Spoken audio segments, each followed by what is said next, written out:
Welcome back to Miller's Movers, where each week I take a look back at the action from the weekend that's just been, and also on a Tuesday morning take a look at the revised handicap marks that have been released by the BHA handicapper from horses that run in the previous 7 days. Got plenty to get through this week, so we'll crack straight on with it, and we'll start with the handicap movers and shakers, as ever, done in the old top of the pop style, going up, going down, non-movers and new entries, and we'll start with horses going up in the handicap. The first one I want to talk about is a mare called Ilovethenightlife, trained by Joe Tizzard, who's actually featured in this section before. I suggested when she finished 5th at Cheltenham behind Nurse Susan, beaten about 5 lengths, over 2 mile 4 furlongs, that she'll be worth following when up to 3 miles. And she duly obliged at the first time of asking, over 3 mile and 1 furlong actually at Plumpton. Travelled very powerfully into the race, got to the front easily going to the second last, had the race won, and then idled, I felt, up the hill to mean that the winning margin didn't really reflect her true superiority over that field. She's up £6 now to a mark of 130, and I don't think that will stop her, particularly if she went into a deeper race where her ability to travel at a stronger pace would be seen to better effect, or even on a more galloping track, and a combination of both would certainly make her of real interest. So a mark of 130 I don't think will stop Ilovethenightlife. A couple of Nigel Twiston-Davies horses to look at now, and the first one is Cuthbert Dibble, who made a belated return over hurdles at Chepstow last week, ran out a very easy winner on what was very testing ground.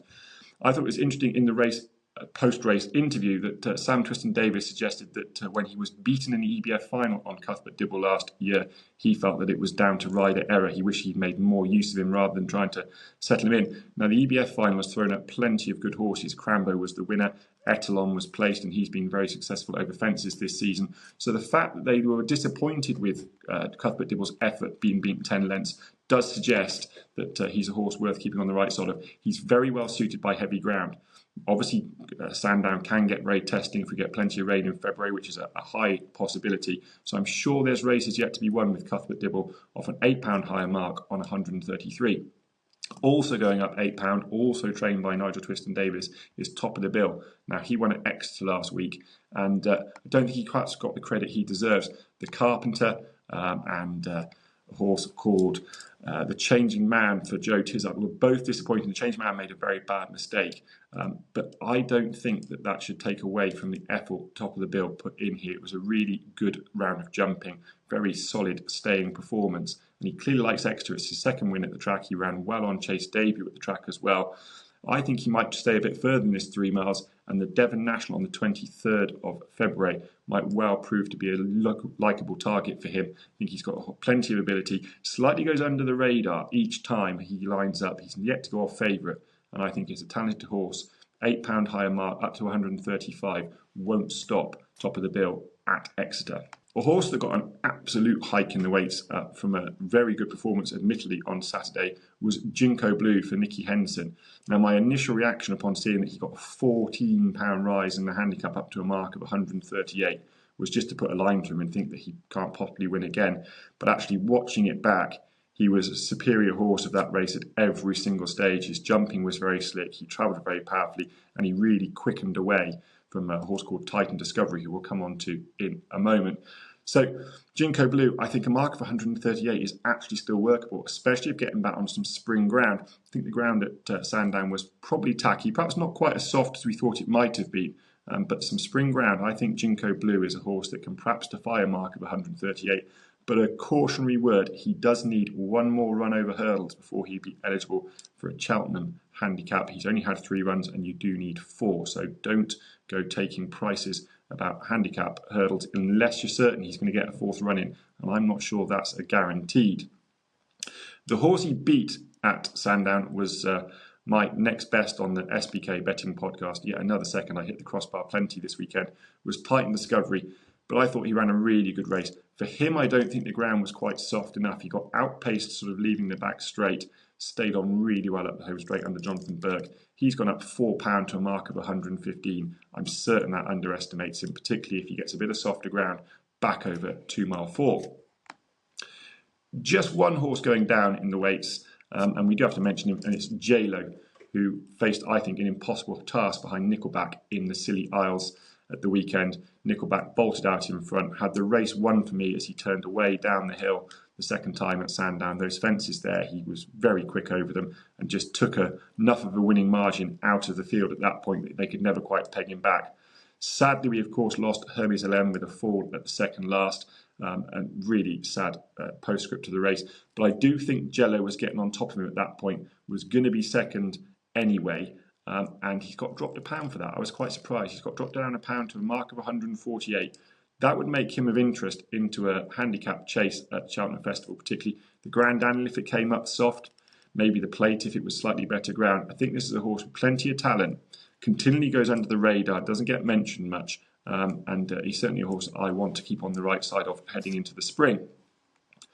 One new entry and one non-mover, and we'll start with the new entry, which comes from the Tom Lacey yard. There's a horse called Much Hamner. Now, he's been pretty disappointing in his 3 hurdle run so far and 1 bumper run. But when I spoke to Tom Lacey at the start of the season and asked him for a bumper horse to follow for the year, this was a horse he put up with, and he said he's a very talented horse. He is a bit mad. He takes a lot of managing at home. He ran poorly on his bumper debut, and he's not done much better in certainly his first 2 hurdle runs. He's been very free. But he finished 4th at Hereford last time, albeit beaten a fair distance. But crucially for me, he relaxed better in the early part of the race. His hurdling was better, and he finished his race off. He galloped through the line once he'd been beaten. He's got an opening mark of 87. It's clearly a horse that's learning on the job. Tom Lacey is a very good horseman, brings these tricky horses along very nicely. Blowy Wad is a fine example. He was plenty mad enough when he was a young hurdler, and they've tailor-made him into a very nice chaser. So a mark of 87 for Much Hamner. I'd be really disappointed if Tom Lacey yard can't find a winning opportunity for him off that very low mark. And then a non-mover to finish with, and it's the Jamie Snowden trained Roger Poll. He finished at Leicester, second at Leicester last week. Leicester, plenty of slow motion finishes when you're watching that. The ground looked really hard work, and that stiff uphill finish. He was the first off the bridle of the first 3 home in that race, and yet he battled back. He was only beaten just under half a length. I think off a unchanged mark of 119, they go up in trip with him. Roger Poll is on a handicap mark that he can win off. Now we'll take a look back at the Dublin Racing Festival, which happened at Leopardstown over the weekend. I was really hoping that it would clear the muddy puddle that is the Cheltenham Festival races for me. Willie Mullins has such strength in depth when it comes to particularly the novice contest at the Cheltenham Festival, that it's quite helpful to get an idea as to where he's going to go with which horse, and indeed what is the pecking order within his own ranks. I think it's cleared up in some ways. There's still a few areas of sort of confusion for me, but here's what I've made of it, and I'm not going to go through every single race. I thought the Spring Juvenile was a really interesting key. He had the first 4 home: Cargis, Stormheart, Masborough and Bunting. Now, I don't think any of those are going to get the better of Sir Gino. I'm really impressed by what he did at Cheltenham Trials Day. But Bunting, who finished 4th, was only his 3rd run. Masborough, who was 3rd, was just his 2nd run, as opposed to Cargis having her 5th run and Stormheart having their 7th run. Bunting, for me, is the one to take out the race going forward to the Triumph Hurdle.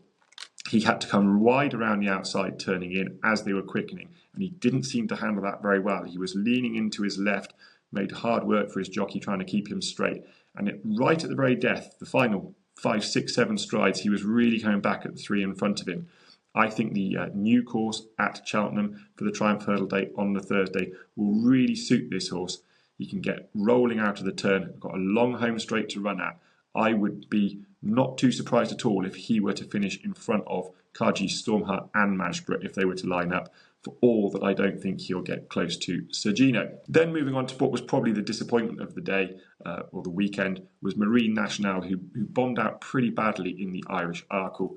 For me, the writing was on the wall from about the first fence. He was carrying his head very awkwardly high and up to the left, and there was a loop in Michael O'Sullivan's reins, as opposed to normally this horse is a horse that takes plenty much of a grip and swings along.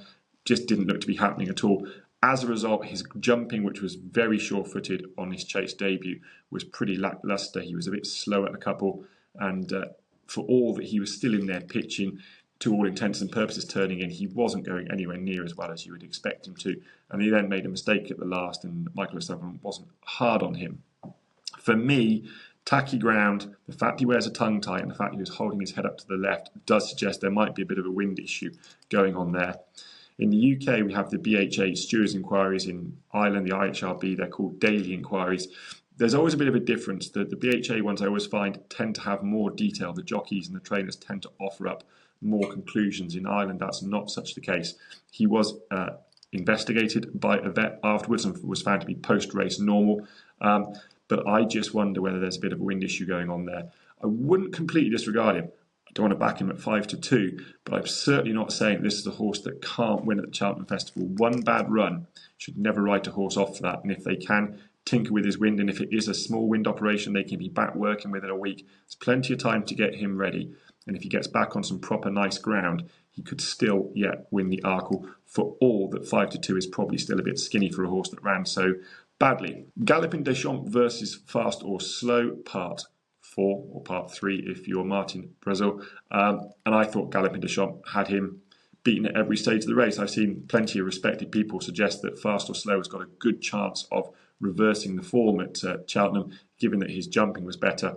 But I think Galopin Des Champs' jumping, which was a little bit sloppy, and you can see stats online that he lost ground to Fast or Slow at a number of fences, was simply because he was in front having to make his own running. I don't think it suits him. Yes, being ridden forward clearly suited him last time in the Savills chase, but cutting out the own running, I don't think suited him at all. He was there to be shot at. Fast or Slow came with a challenge, and as soon as he got to Galopin Des Champs went away again. I'm sure there's going to be more pace on in the Gold Cup. I think Galopin Des Champs will be able to sit second or third. I think his jumping will be better for that, getting a bit of a lead and getting towed along. And I don't envisage Fast or Slow reversing that form at all. If you do like Fast or Slow, then you have to consider Corret Rambler. I've backed him at an anti-post each way price. He beat Fast or Slow in the Ultima last year. He'll like this quicker ground that's likely to come at the Cheltenham Festival. He'll like the strong pace to run at. Pace might well collapse. I think for me, Corret Rambler is the horse. If you like Fast or Slow, have a little saver on Corret Rambler as well. The disappointment of the weekend was perhaps the small fields in a number of races, and Factafar versus Gaelic Warrior, just a 2-runner race, was a little bit of a disappointment. Much was made before the race as to whether Gaelic Warrior would handle going left-handed, given that he has this tendency to jump out to his right. Personally, I think that's a tendency that is overplayed by the media and pundits, and I certainly wouldn't have that as the reason for him getting ultimately thrashed by Factafar. I thought his jumping was pretty straight going left-handed. He did jump right-handed at what would be the first time round, but that's where the paddock is. It's clearly got a bit of a kink to him. But down the back, his jumping was very straight. And the more forward he was ridden to a fence, the straighter it was. But he did peck quite badly at the back of 4 out. And from there, the race changed complexion. Factafar got alongside him and went away. And Paul Townend didn't really seem to feel like he had much of an answer. I wonder whether something went amiss with that. He then unseated Paul at the last, again jumping very badly to his right. And that is an exaggerated thing when he gets tired. I don't think you can really fancy him for Cheltenham now, not by the jumping right, but just by the fact that something clearly went amiss. Factafar, it's hard to judge what he did, but he was very impressive with his jumping. I thought he might struggle to have the pace to lay up with Gaelic Warrior in places, and he certainly didn't, and stayed away powerfully. I think he'll win whichever race he goes for at the Cheltenham Festival. And I suspect they will go towards the Turners. They've got plenty of horses that they can step up to 3 miles. I think Factafar might well be a horse for the Turners chase, and he was really impressive. The performance of the weekend was without a doubt Ballyburn in the 2-mile novice hurdle. He showed unequivocally that he could cope with the drop back in trip to 2 miles, having won over further last time. Showed plenty of pace, got a very low head carriage, really takes the jockey along, and then had the race 1 turning in and galloped powerfully away to the line. He has, of course, got plenty of options, as has Willie Mullins. Where does he go? The Supreme or the Bearing Bingham, as it's now called. I think they will go to the Supreme with this horse. You do have to stay in the Supreme because it's run at an end-to-end gallop. I think that will suit Ballyburn. They've got plenty of horses that they can step up in trip. So for me, Ballyburn looks like Willie Mullins' Supreme horse. The one I would take out of the race is Daddy Longlegs. Again, I don't think he was suited by the tacky ground as he wasn't the time before on soft ground. But prior to that, he ran on some nice ground and was very impressive. If we get a good bit of weather into the spring and the ground is riding like proper spring ground, Daddy Longlegs, wherever he goes, hopefully at a big prize, would certainly be one that interests me. And then just one final note, Found Glory, who was probably the disappointment of the race. on the Irish Daily Inquiries, he was found by the vet to have blood in both nostrils, so that would account for his poor performance. Whether Gordon Elliott can get him back and in top form before heading to the Cheltenham Festival is a bit of a question mark, but there was at least an explanation for his poor run. And then to finish with, I want to give you an anti-post bet for the Cheltenham Festival. It's actually a horse that runs today, which is Tuesday, at Taunton, and it's a mare of Jeremy Scott's called Golden Ace. She had some really good bumper form last year. She was second in the Grade 2 Mares Bumper at Aintree behind Disa Enos, who is one of the favourites for the Mares Novice at the Cheltenham Festival.